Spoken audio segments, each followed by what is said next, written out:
Students, हम बात करने वाले हैं अगर आपके पास कोई समांतर श्रेणी है तो आप उस समांतर श्रेणी का सर्वांतर कैसे निकालेंगे। ठीक है, तो चलिए हम लोग बात कर लेते हैं सर्वांतर निकालने पर।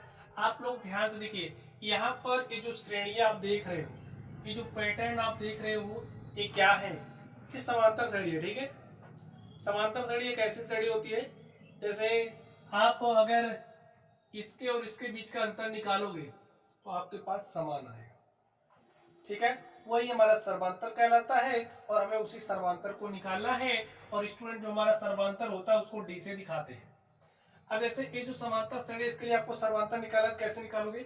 देखिए, ए वाला जो पद है, देखिए अगर प्रथम पद को ए से दिखाते हैं, इसे ए1 से दिखा दो, प्रथम पद को ए1 से, दूसरे पद को ए2 से, तीसरे पद को ए3 से, चौथे पद को ए4 से, ऐसे दिखाते हैं। ठीक है, अब हमें सर्वांतर निकालना है तो कैसे निकालेंगे? a2 माइनस ए1 कर दो, a2 माइनस ए1। a2 देखिए आपका क्या है, 1 है, और a1 आपका क्या है, देखिए 3 है। एक में से 3 घटाओगे, आपके पास क्या आ गया, -2। यही आपका सर्वांतर है।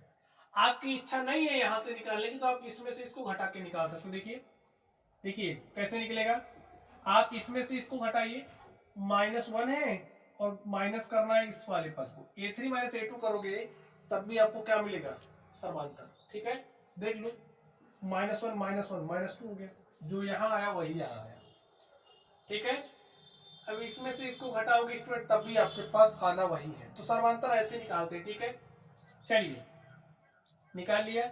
इसमें आप सर्वांतर कैसे निकालोगे, ध्यान से देखिए, ये हमारी समांतर श्रेणी है, इसमें हमें सर्वांतर बताना है, क्या होगा?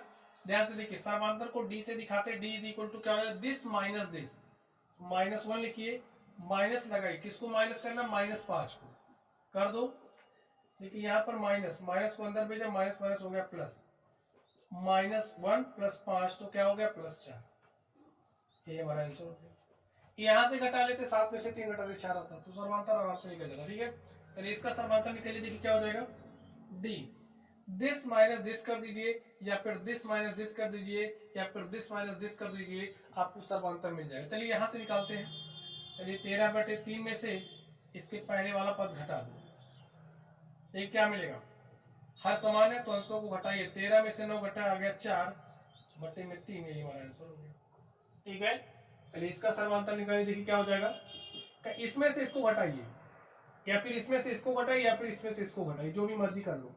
ठीक है, लेकिन हाँ, दिस माइनस दिस करना पड़ेगा, दिस माइनस दिस करना पड़ेगा, दिस माइनस दिस।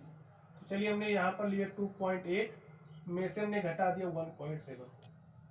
ठीक है, 8 में से 7 घटा 1 आया, तो समझ लगाइए, 2 में से 1 घटा 1 आया, हमारा सर्वांतर क्या आ गया, 1.1। यही हमारा आंसर हो गया। तो स्टूडेंट्स, अगर आपके पास कोई भी समांतर श्रेणी है तो उसका सर्वांतर ऐसे ही निकाला जाता है। ठीक है, तो आप लोगों ने निकालना सीख लिया। चलिए आप लोग पढ़ते रहिए। Thank you.